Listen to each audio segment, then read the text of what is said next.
You know, niggas gotta get their priorities together. Got their mind on the wrong things, spending their money in the wrong way.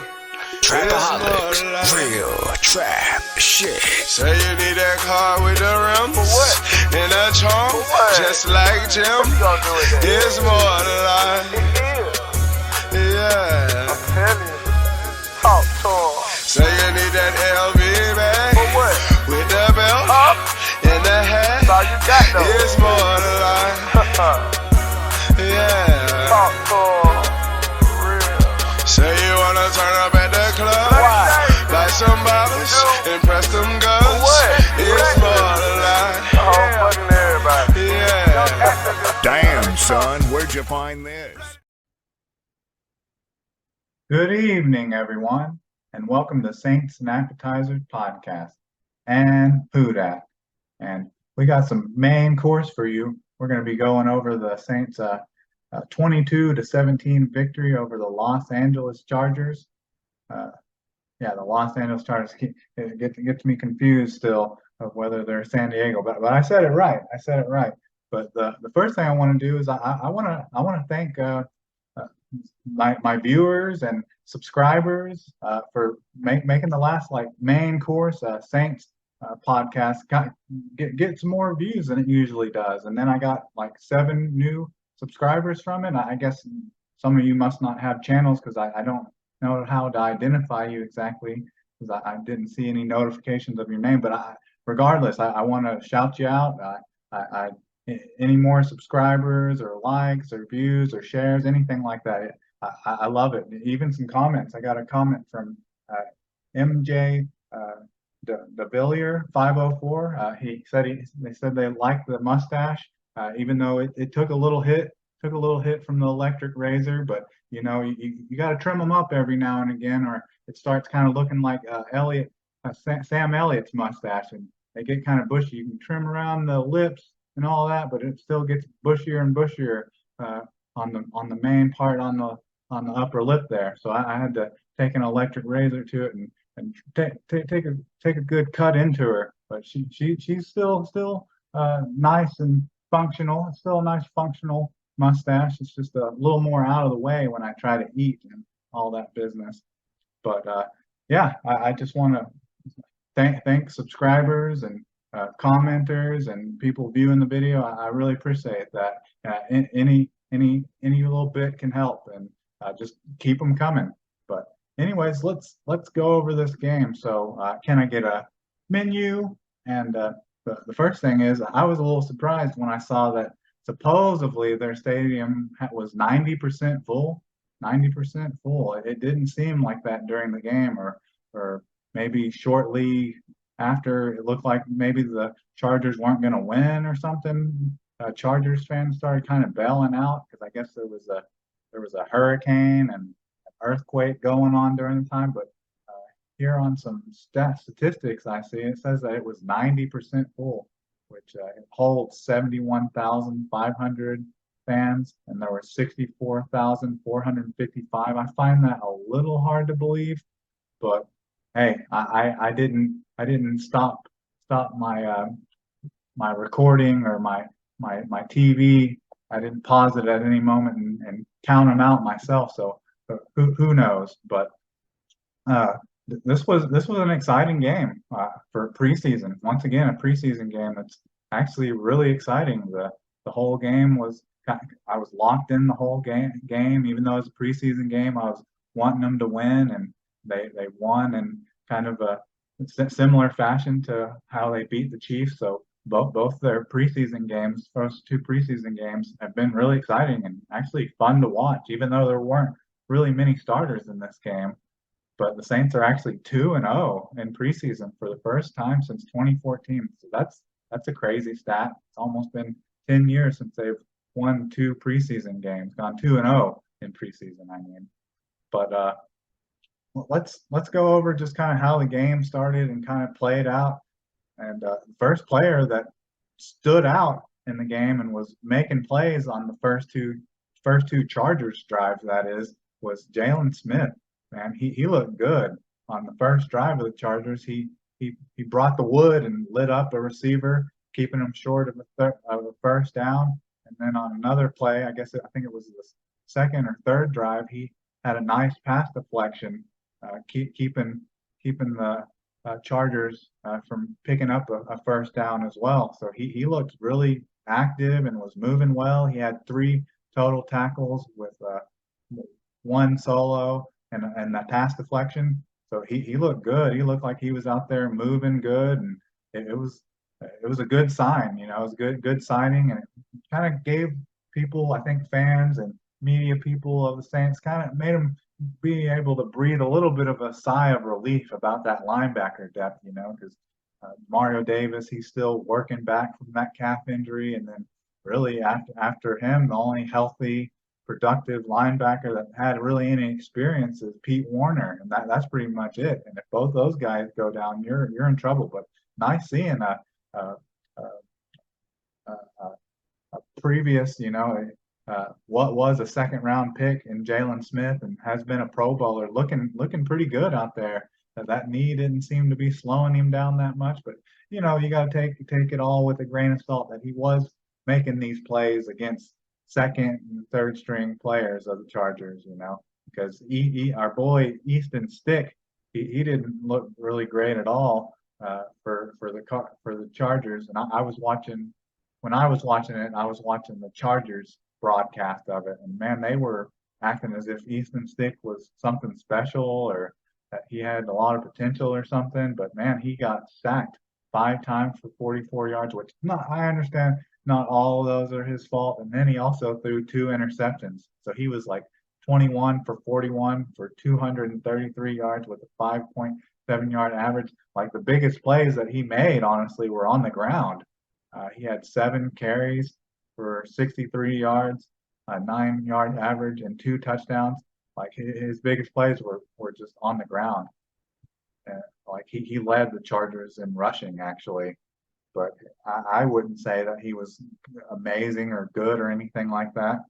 But then we talk about some other players here. Talk about Kendra Miller. He looked good as well, even though he's coming back from a sprained knee already coming back from a sprained knee that he just sprained like a week ago, which was very surprising to see him out there and getting the load that he did after just spraining the knee. And he had a knee brace on, but man, he still got quite a few touches and made some plays out there.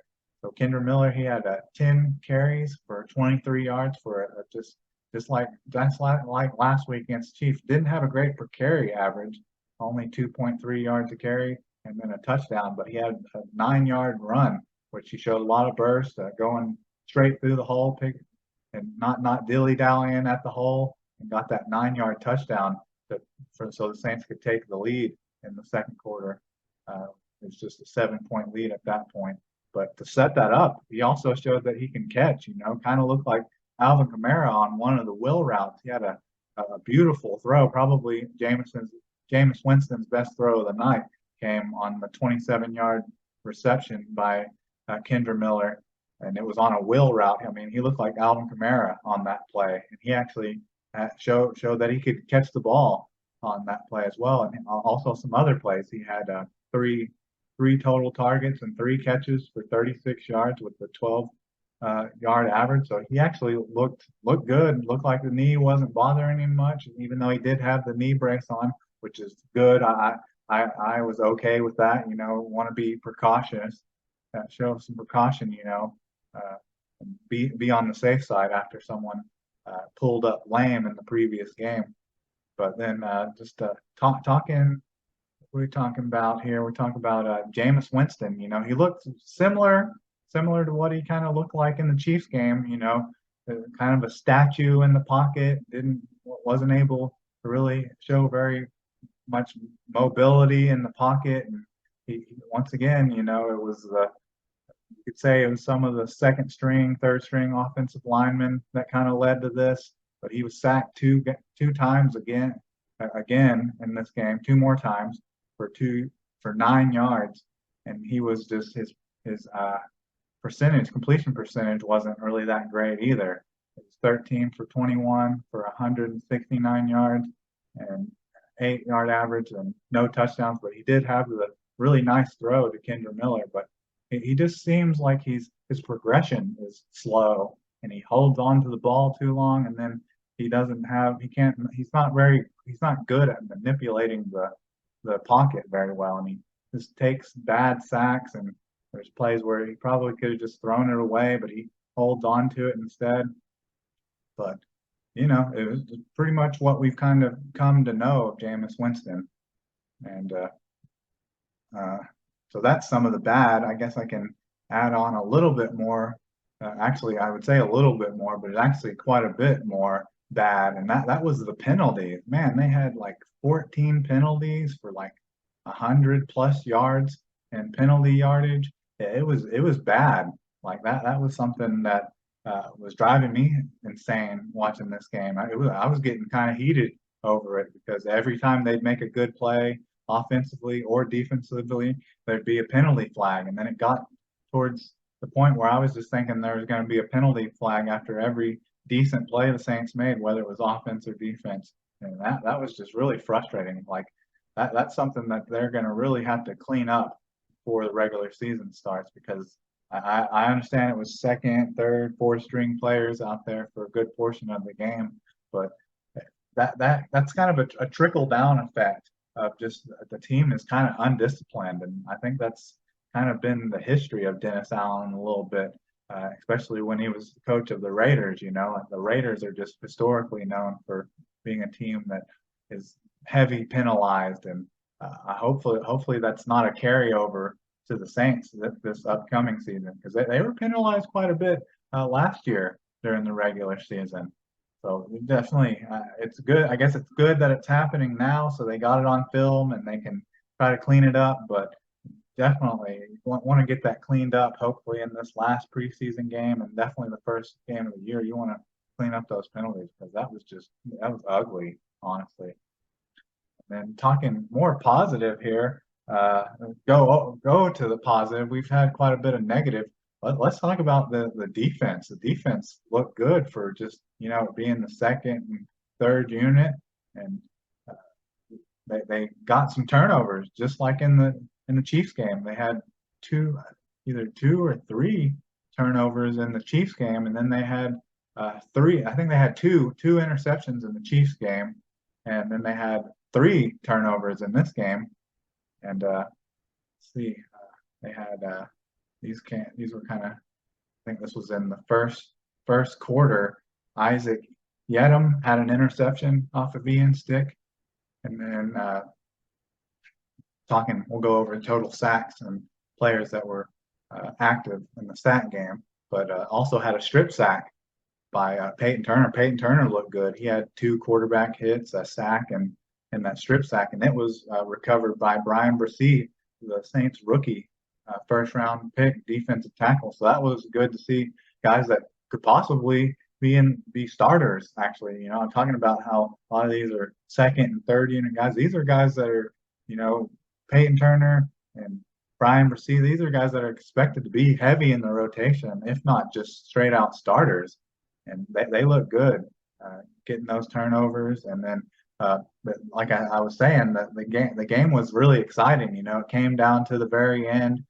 The Ian Stick and the Chargers were driving, and the Saints were only up by 5 points at this point in the game. And then as Ian Stick was getting hit on a play, because they were pressuring him a lot, because I said earlier he'd gotten sacked 5 times, so he was under duress and under pressure a lot all game. As he's getting hit, he throws up a pass around the goal line, and Lonnie Johnson Jr., safety, gets an interception to seal the game. So that was exciting. It's nice seeing the team getting interceptions and turnovers and forcing fumbles and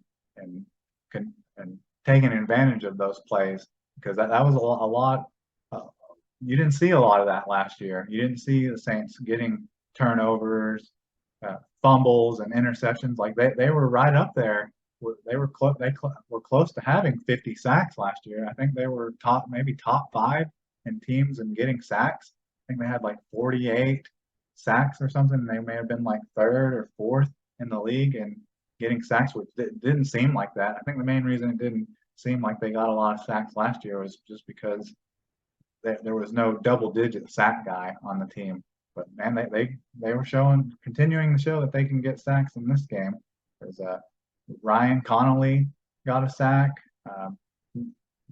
We already mentioned Peyton Turner's sacks, so that's two of the sacks that the Saints got. But three more of them came by just one player who started to show out in the fourth quarter and should have been really the end of the game. But Nico Lalos he had 5 total tackles, 4 solo, and the 3 sacks, and 4 tackles for loss, a pass deflection, and 3 quarterback hits. Like he showed out the defensive end from I think I'm trying to remember where he's from a real small college here, Dartmouth, wherever that is. I don't know where the heck that is, but he's actually been in the league a little bit. I had to look him up, but he's actually been in the league a few seasons and hadn't really put up a lot of stats. But who knows? He could possibly be the new Caden Ellis, hopefully coming in this season, a guy that just kind of out of nowhere has 6+ sacks. But it was against the backups. Everything that happens is taken with a grain of salt. And there was a lot of good on one drive that should have been like the game sealing drive of theirs, because he started like it was first down. Nico Lalos got a pass deflection, and then two downs after that, and then back to back, and then he got back to back sacks. But then the Saints allowed them to convert a 4th and 23. So there was a lot of good there, and then there was a lot of bad as well. But I continue to say, for a preseason game, a lot of these preseason games have actually been pretty exciting. Not just the Saints preseason game, the Washington Commanders, Baltimore Ravens preseason game on Monday night was exciting. Getting to see the Washington Commanders break the 23 or 24 game winning streak, preseason game winning streak of the Ravens with a 50, I think it was a 49-yard field goal. So that was another exciting preseason game. And speaking of kickers, the Saints' 2 kickers actually looked pretty good in this game as well. They were both after the touchdown by Kendra Miller. The Saints didn't score any more touchdowns. All their points came off of field goals, but their kickers looked good, making all their extra points, making all their kicks. Will Lutz was 3 for 3 on field goals and actually banged through a 51-yarder right down the middle. And I understand it was indoors, so not as hard as maybe a kick that was in the elements, but still impressive to be able to show that he's at his age and with his injury history that he still has a big leg on him. And then Blake Rupe, he had 2.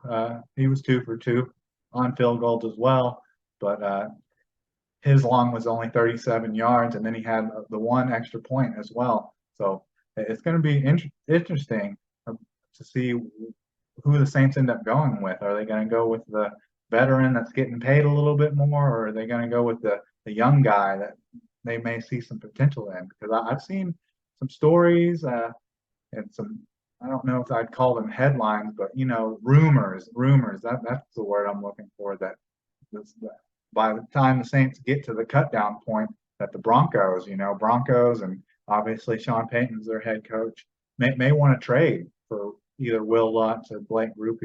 And I think the value for a backup kicker or your second string kicker is just like a 6th-round pick. But I guess if you're not able to sneak them onto your practice squad, you might as well get something from them, even though I think there's a lot of people out there that don't want to help Sean Payton and the Chargers at all.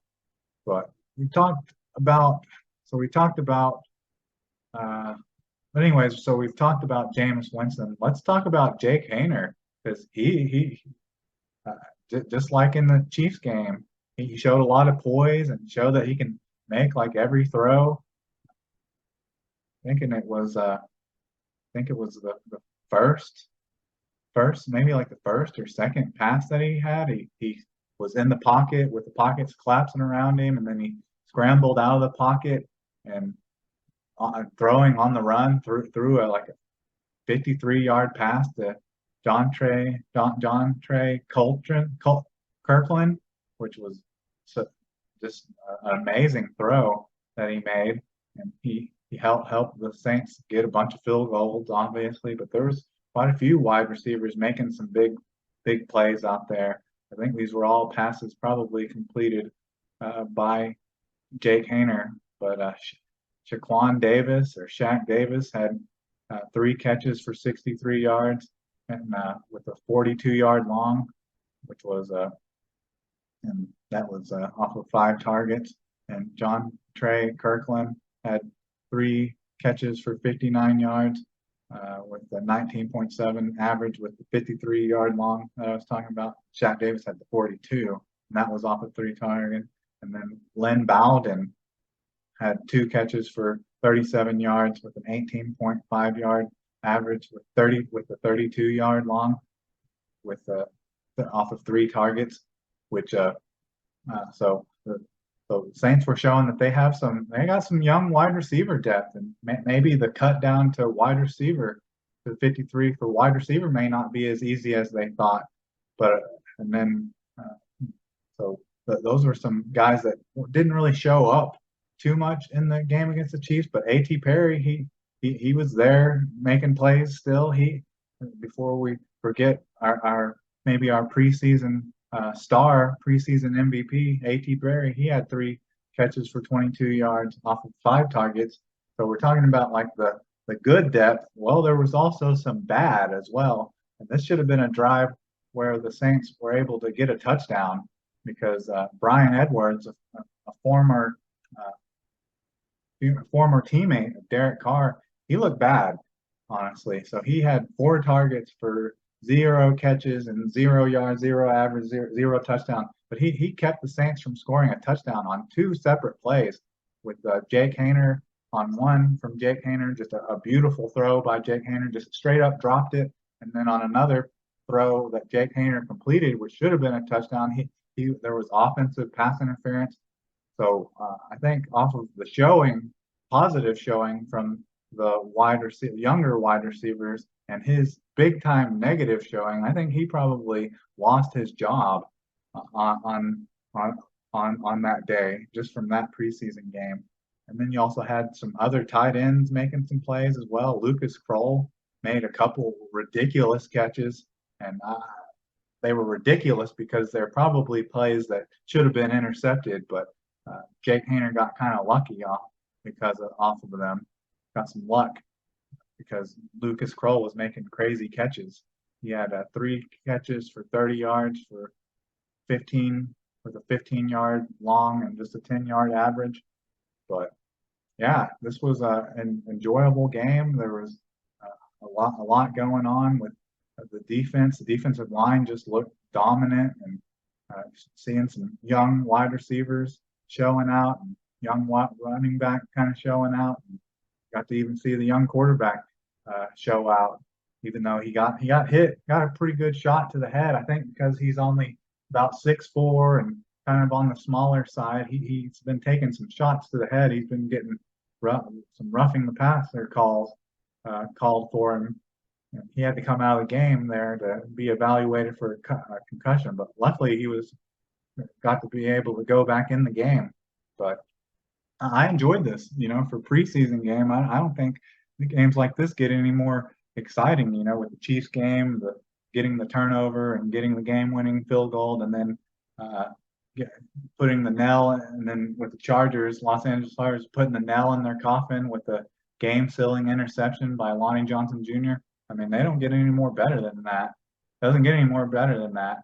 But so the Saints' next game will be the final preseason game, the preseason finale for the whole league will be against the Houston Texans and that'll be the first time the Saints actually see the Houston Texans because they were planning to have like joint practices, but I guess I don't know exactly who decided to cancel it. I guess it was a joint decision to cancel joint practice. So that's a little bit of a bummer. And I think I read somewhere that it was because the Houston Texans were starting to deal with like some injury concerns. So they just don't want any other players to get hurt in a joint practice where it's maybe a little more rough, a little more physical than just a regular practice, going against a different team. So I understand that, but so the Saints they're going to be home. They don't. Pretty sure that's a home game. Let's see here. I'm actually not 100% sure about that.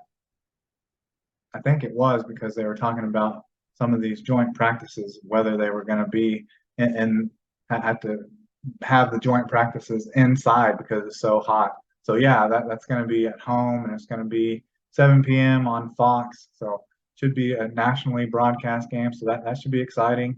But I doubt you're going to see Derek Carr or any of the starters, probably even less starters in this game. Probably won't even see any of those star players that were making plays on the defensive line, like Peyton Turner and Brian Mercia. Wouldn't be surprised if you don't really see much of them either. But anyways, I think that's all I have for you, and I hope the Houston Texan game ends up being as good. And just no injuries in practice, no injuries in any more preseason games. But yeah, who dat? And can I get a check, please?